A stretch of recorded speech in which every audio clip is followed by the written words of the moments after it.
오정근 소속 경제 오정근입니다. 오늘은 4월 16일 금요일입니다. 오늘은 제가 오전에 외부 일정이 있어서 좀 늦게 오늘 시사회를 시작합니다. 그러면 제가 준비한 자료를 보시면서 같이 말씀을 나누도록 하겠습니다. 오정근 소속 경제 귀에 쏙쏙 들어가도록 쉽게 경제 기사를 해설해드리는 명품 시사회를 4월 16일자를 시작하겠습니다. 구독과 알림 설정을 눌러주시면 감사하겠습니다. 우선 오늘 세 번째 문정부의 세 번째 개각이 있었습니다. 총리의 김부겸 전 의원, 전 의원을 임명을 하고 5개 부처를 개각을 했습니다. 국토교통부, 산업통상자원부, 과학기술정보통신부, 고용노동부, 해양수산부 5개 부처 개각을 단행했습니다. 대체로 전문 관료들을 등용을 했습니다. 그래서 아마 마지막 그 개각이 될 수도 있는 이 문재인 5년차의 그 개각은 전문 관료들을 등용을 해서 마무리를 지으려는 그런 의도로 보입니다. 주목을 받았던 경제부총리는 그대로 유임이 되었습니다. 역시 경제부총리의 정말 성실함 혹은 여러 가지 주목을 많이 받아왔는데 일단은 경제부총리가 김부겸 총리 내정자의 인준 때까지 청문회 인준을 또 거쳐야 되니까까지는 총리 대리를 하는 것으로 이렇게 보도가 되었습니다. 오늘 중요한 뉴스가 6월 1일부터 그러니까 다음 달부터죠. 6월 1일부터 전월세 신고제를 시행한다는 얘기입니다. 그러니까 그동안에 임대차 3법 중에서 두 가지는 이제 시행이 되고 있었고 전월세 상한제라든지 혹은 계약갱신제는 시행되고 있었고 전월세 신고제는 아직 시행령을 준비해 왔었는데 시행령이 준비되어서 6월 1일부터 시행한다 그런 얘기인데 주요 내용은 전세 3.6천만 원, 월세 30만 원 초과 임대차 계약을 모두 신고를 해야 된다 하는 것입니다. 미신고일 경우에는 거짓 신고에는 최대 100만 원의 과태료를 부과한다 그런 얘기가 되겠습니다. 한 달짜리 월세도 신고하고 나라가 정하는 임대료를 근거가 될 것이냐, 표준 임대료 근거가 되는 거 아니냐 그런 얘기가 나오면서 지금 점점 이제 이 표준 임대료까지 도입하나, 임대료까지 사적인 계약인 임대료까지 도입하나, 그리고 정부가 관여하는 빅브라더스 부동산 빅브라더가 되는 것이 아니냐 그런 얘기가 나오면서 지금 아무래도 이렇게 되면 이제 소득 임대료를 노출하기를 꺼려하는 경우에 임대가 줄면서 전세 물량이 줄고 임대료 상승은 불을 보듯 뻔하다. 앞으로 전세 물량이 더 줄고 그렇지 않아도 임대차 3법 때문에 전세 물량이 줄고 전세 가격이 너무 전월세 가격이 너무 올라서 서울 위각으로 나가는 전월세 난민 속출하고 있는 속에서 다시 임대료 신고제 시행으로 인해서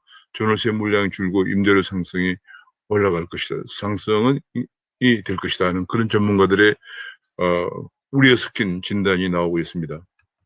더 큰 문제는 이것이 전월세 같은 경우에 되게 많은 경우에 노장년들의 지금 국민연금 해봤자 평균 86만 원 정도거든요. 국민연금 가지고 생활이 안 되기 때문에 노장년들이 뭐 작은 임대 아파트나 뭐 오피스텔 이런 거 하나 가지고 이제 임대소득을 조금 늘려서 생활비를 보태고자 하는 것인데 이것마저 일일이 전부 신고를 해야 되느냐 하는 그런 정말 노장년들의 불만이 터져 나오고 있는 그런 상황입니다.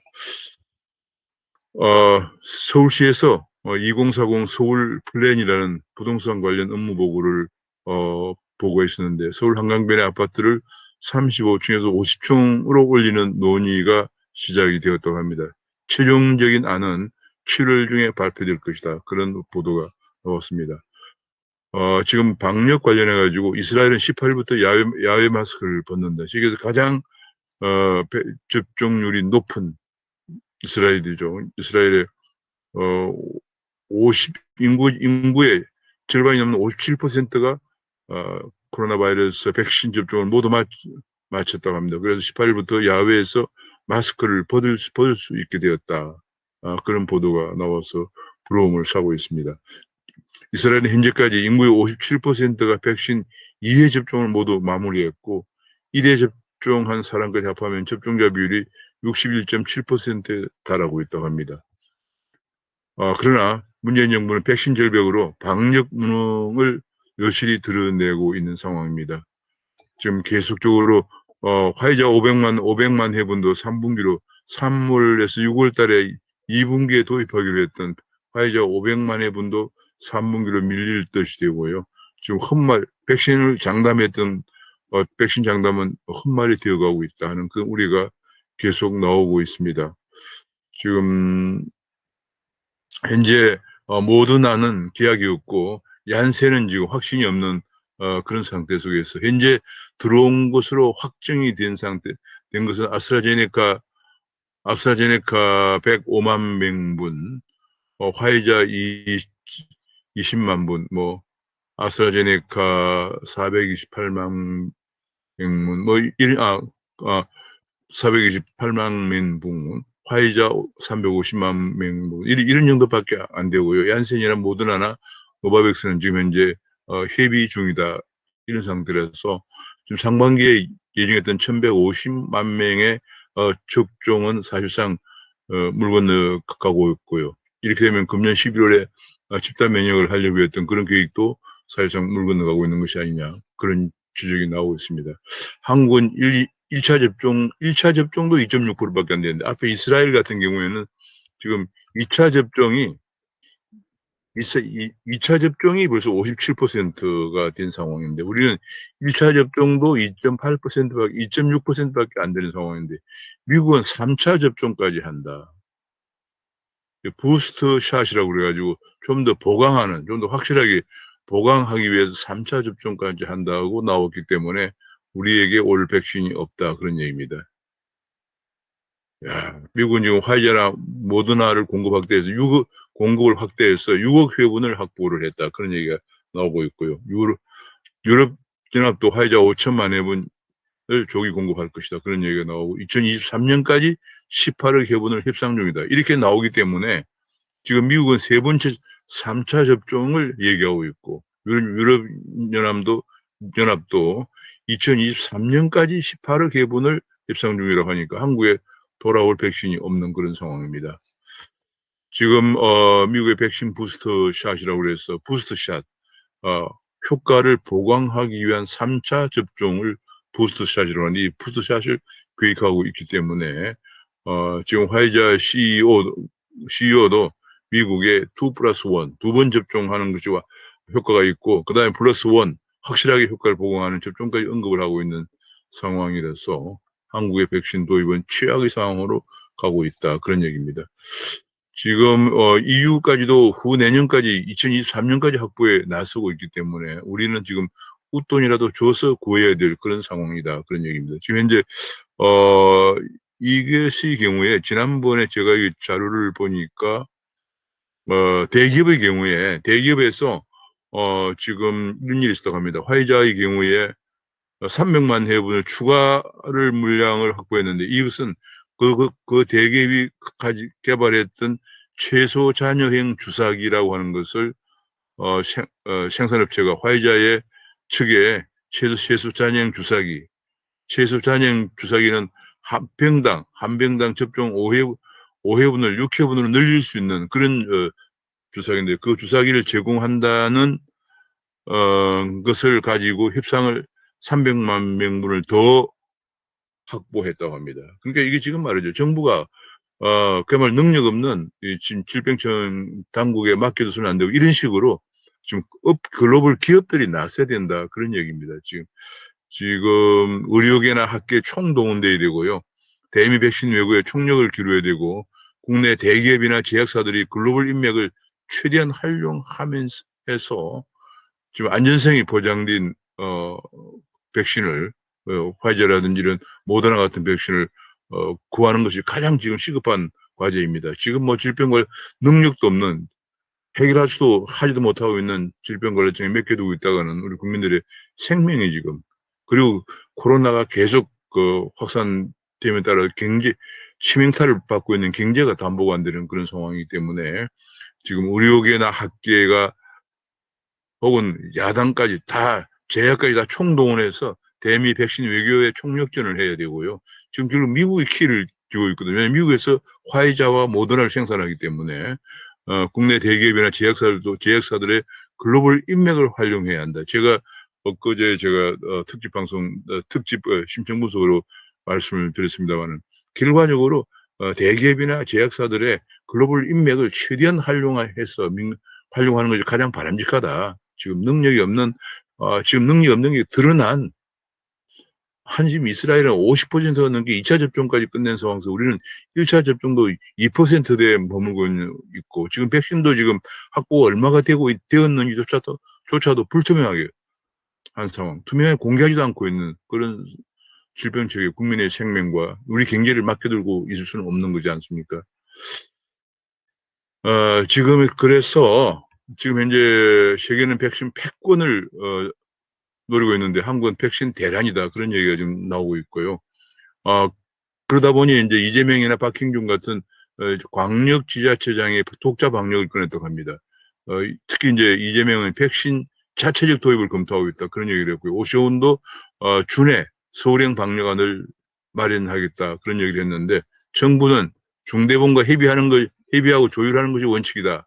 해서 반대를 했다고 합니다. 중대본은 특히 지방자치제 자율 사안이 아니다라고 얘기했습니다. 아니 중대본이라든지 칠본이라든지 질병관리본부, 질본이나 중대본부가 잘했으면은 이런 일이 안 생겼으면 왜 광역지자체가 나서겠습니까? 저는 인구가 1,000만 명인 서울, 1,300만 명인 경기도, 혹은 부산이나 대구 같은 광역자치단체별로 나서서 지금은 백신을 구해야 되는 상황이다. 그건 지자체장으로서의 책무다.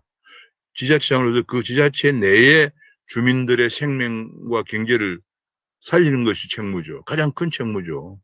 저는 그렇게 해야 한다고 생각을 합니다. 지금 전 국민이 이거 우리 관할이다 하고 아직도 이 상황에서도 관할 논쟁하고 있을 때가 아니다. 전 국민이 아까 앞에서 말씀드린 것처럼 이제 대기업, 글로벌 대기업, 글로벌 제약사들이 글로벌 인맥을 총동원할 뿐만 아니라 지방자치단체 장으로서의 책무를 다하기 위해서 나서야 할 때다라고 생각을 하고 있습니다. 어제 그 시민단체 5곳에서 갈팡질팡 백신 쇼 멈추고 공급대책 빨리 내놓으라는 성명서 발표가 있었습니다. 다시 한번 언론에서도 민간 네트워크를 총동원해서 바이든을 움직여야 된다 한 얘기입니다. 지금 화이자나 모더나가 다 미국 백신이기 때문에 한미 관계가 회복돼야 수급의 물꼬가 될 것이다. 한미 관계가 지금 이런 상황 속에서는 백신 확보가 힘들다. 현실적인 이 문제, 외교 문제를 지적하고 나섰습니다. 그런 가운데 코로나로 입은 피해에 대한 손실보상은 또 소급 적용한다고. 지금 재정도 가닥인데 이런 얘기들이 정치권에서 지금 가닥을 잡아가고 있다는 안타까운 얘기가 나오고 있습니다. 또 정치권은 오직 표 외에는 아무것도 생각하지 않는 사람들이기 때문에 정치권에도 맡겨둘 수가 없는 그런 상황입니다. 결과적으로 미국에 기댈 수밖에 없게 된 백신 대란, 이런 칼럼까지 제기되고 있고요. 일본에서는 스가가 방미 때 미일 정상회담에 의제로 벌써 1억 회분을 추가 요청했다고 합니다. 그러니까 일본도 미일 정상회담에 백신 확보를 의제로 올려서 의제로 올려서 1억 회분을 추가를 요청할 것이라고 보도가 되었습니다. 화이자 CEO에게도 직접 요청을 했다고 하고요. 그러니까 지금 우리가 지금 이렇게 한미 관계가 냉랭한 관계가 되어서는 백신 확보가 살짝 물 건너 국민의 생명과 경제가 완전히 담보될 수 없는 그런 최악의 상황으로 갈 것이라는 것을 우리가 알 수가 있습니다. 다음 달에 문 대통령은 바이든과 첫 정상회담을 한다고 합니다. 내달 말에 워싱턴에서 만난다고 하는데 이때 의제로 일본의 스가처럼 백신 확보를 올리는 것이 가장 중요합니다. 지금처럼 계속 종북 주장만 하고 있다가는 우리 백신 확보는 물 건너가고 국민의 생명과 경제가 완전히 송두리째 붕괴될 가능성이 큽니다. 지금 드디어 반도체 위기를 실감한 문 대통령이 청와대에서 어제 기업인들과 반도체 대책회의를 열고 공급망을 한국이 계속 주도해야 한다라고 얘기했는데 별다른 재계에서는 최소한의 반도체 설비 40%의 투자 세액 공제를 요구를 했습니다만 별다른 특별한 언급은 없는 것으로 합니다. 말로만 계속 그 K반도체라고 하면서 K반도체 벨트를 만들어 초객차를 유지해야 한다 이런 얘기만 했지 실제로 구체적인 지원책이 나오지 않아서 미국과 중국은 반도체 투자 인센티브를 제공하고 있는데 한국은 인센티브가 없다. 그런 얘기를 하면서 업계에서는 대책 없이 똑같은 얘기만 계속 하고 있다. 뭐 그런 얘기를 하면서 거창한 구호, 종합 반도체 강국 도약이라는 거창한 구호와 말뿐이고 지원 대책은 없다. 그런 얘기가 계속 지적되고 있습니다. 지금 산업 패권 전쟁에 돌입해 있기 때문에 초격차 기술을 앞서가 기술을 유지하기 위한 메가 플랜을 빨리 서둘러야 된다. 그런 얘기가 나오고 있고요. 그런 가운데 한국은행은 어제 금융통화위원회를 열고 올해 성장률 3% 중반이 가능하다. 그런 얘기를 했다. 하면서 기준금리를 0.5% 계속 동결을 시켰습니다. 지금 경기는 낙관하고 있는 정부는 낙관하고 있는데 인플레나 청년 실업이 청년의 거의 3분의 1이 놀고 있는 상태고요. 인플레이션율, 물가 상승률이 지금 1.5%까지 올라가고 있는 상황을 그냥 예사로 볼 수 없는 그런 상황입니다. 그런 가운데서 청년 자영업자가 무너지면서 코로나 때문에 무너지고 또 뭐 최저임금 때문에 무너지고 하면서 알바마저 잘려서 청년들의 고통지수가 최악의 상태로 가고 있다. 청년들의 고통지수가 2016년에 102 였던 거 지금 113까지 올라갔다. 작년에 113까지 올라갔다. 그런 분석이 나오고 있습니다. 이런 가운데 중국은 1분기에 18.3% 성장을 했다 하는 보도가 나왔습니다. 코스피와 코스닥이 비교적 조금씩 올랐습니다. 코스피는 0.13%, 코스닥은 0.76% 올랐습니다. 그야말로 카카오뱅크가 기업가치 20조 원에 달할 것으로 전망되는 카카오뱅크가 7월 달에 상장할 것이라는 보도가 나왔습니다. 미국에서 다우존스와 나스닥도 비교적 다우존스 0.9%, 나스닥도 1.3% 올랐습니다. 비트코인은 다소 조금 최고가에서 다소 조금 떨어져서 경계 매물이 나오면서 7,920만 원을 기록하고 있습니다. 지금 이건 오늘 16일 오후 시간입니다. 오후 가격입니다. 이더리움은 310만 원을 기록하고 있습니다. 어제 322만 원을 고가를 기록했던 데 비해서 다소 좀 떨어져서 310만 원대를 기록하고 있습니다. 미국에서 지금 오후 16일 오후 시간 현재 이 비트코인은 6만 1,000달러, 6만 3천 달러까지 갔던 것이 다소 좀 떨어졌고요. 이더리움도 2,415달러, 다소 좀 떨어져서 지금 1.9% 떨어지고 있는 그런 모습을 보이고 있습니다. 지금 전반적으로 암호화폐 가격이 이번 지난 일주 동안 올라왔기 때문에 이번에 다소 좀 주말에 소폭 하락하는 그런 모습을 보이고 있습니다. 그런 가운데 지금 이제 한국에서는 비트코인 값도 등락도 시시해서 전부 듣보잡, 듣도 보도 못한 그런 알트코인에 젊은 투자자들이 특히 2030이 많이 몰리고 있다. 그런 얘기입니다. 현재 업비트에서 추계하고 있는 알트코인 지수, 업비트 올 알트코인 지수가 지금 급등하고 있습니다. 지금 근데 2021년 1월, 금년 1월 달만 하더라도 알트코인 지수 1695였는데 지금 7461까지 올라갔다. 그런 얘기가 됩니다. 지금 뭐 알트코인들에 대해서 굉장히 지금 알트코인에 쏠리고 있는 개미들, 이게 투기 시장은 우리가 계속 커지고 있습니다. 지금 이제 암호화폐로 몰리면서 하루 거래 대금도 2배로, 한 달 사이에 2배로 좀 올라가고 있는데요. 지금 문제는 가장 큰 것은 집도 지입도 가망이 없기 때문에 코인으로 역전을 꿈꾸는 2030 세대가 많다는 거죠. 가장 큰 원인입니다. 지금 우리에게는 기회는 코인뿐이다. 부동산에 뿔난 2030 불나방 투자 이런 얘기도 이런 분석까지 나오고 있는데 이 당국은 우물쭈물하다가 코인 투기판만 키우고 있다. 지금 가상자산에 대해서 당국이 인정을 하지 않고 실체를 인정하지 않고 있기 때문에 구체적인 규제안이 나오지 못하고 있는 그런 상황입니다. 나스닥의 코인베이스가 어제 상장하면서 31% 주가가 뛰었다. 처음에 중고가격을 중고가 가격에 비해서 어제 마감이 어제 보면 그 중고 가격이 얼마였나 하면 처음에 시가가 뛰면서 처음에 장중한테 429달러까지 올라갔는데요.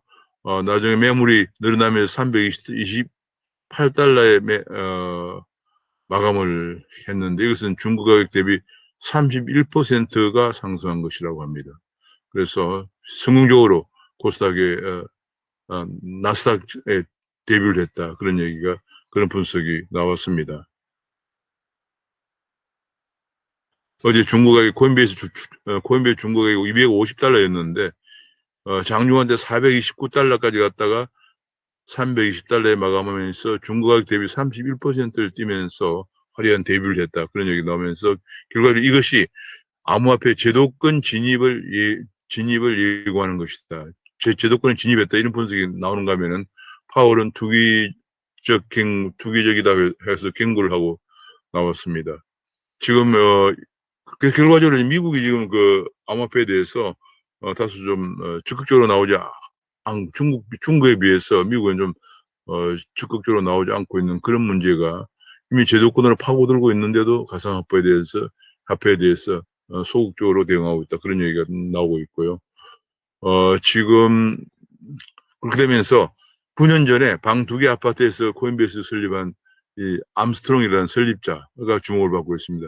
아직 뭐 38세밖에 안 된 암스트롱이 9년 전에 29살 때 결과적으로 방 2개 아파트에서 설립한 것이 거의 지금 시총 1120억 달러, 시총의 약 1120억 한 120조를 기록하고 있는 그런 하는 좀 엄청난 사람으로 등극을 하게 되었습니다. 여기에 코인베이스 상장에 탄력받은 업비트를 운영하고 있는 두나무도 곧 나스닥 상장에 청신호가 켜지고 있다. 그런 얘기고요. 가상화폐 지금 두나무도 얼마 전까지 지금 1조 원 정도로 기업 가치를 예상했었는데 지금 이것이 코인베이스 상장 성공에 힘입어서 한 2, 3조까지 더 기업 가치가 올라가지 않겠냐 그런 분석도 나오고 있습니다. 인터넷은행에 지금 토스가 이제 본인가를 신청해 놓고 있죠. 카카오뱅크와 K뱅크가 양분돼 왔지만 카카오뱅크, K뱅크에 의해서 토스 은행이 본인가를 신청해 놓고 있고요. 지금 지금 5대 금융 지주사도 여기에 인터넷 은행에 뛰어들 채비이기 때문에 이제 바야흐로 인터넷 전쟁이 시작되고 있다 하는 그런 보도가 나오고 있고요. 네이버 그게 페이 쪽에 지급 결제 쪽에서 네이버 페이가 후불 결제를 시작하면서 페이 전쟁을 더 가속화시키고 있다. 그런 얘기 나왔습니다. 반면에 시티은행이 17년 만에 드디어 한국에서 소매금융을 철수를 한다고 합니다. 겹겹이 쌓인 규제 때문에 수익이 악화돼서 시티은행이 한국에서 두 손 들고 나가게 되었다. 한국의 지금 현재 자본시장 쪽에서도 지금 현재 계속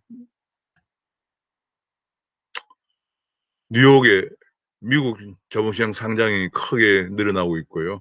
은행들도 이렇게 계속 떠나면서 외국은행들도 떠나면서 한국의 금융산업은 계속 악화되고 있는 그런 모습을 보이고 있습니다. 가장 큰 원인은 관치금융 규제 증가라고 볼 수 있겠습니다.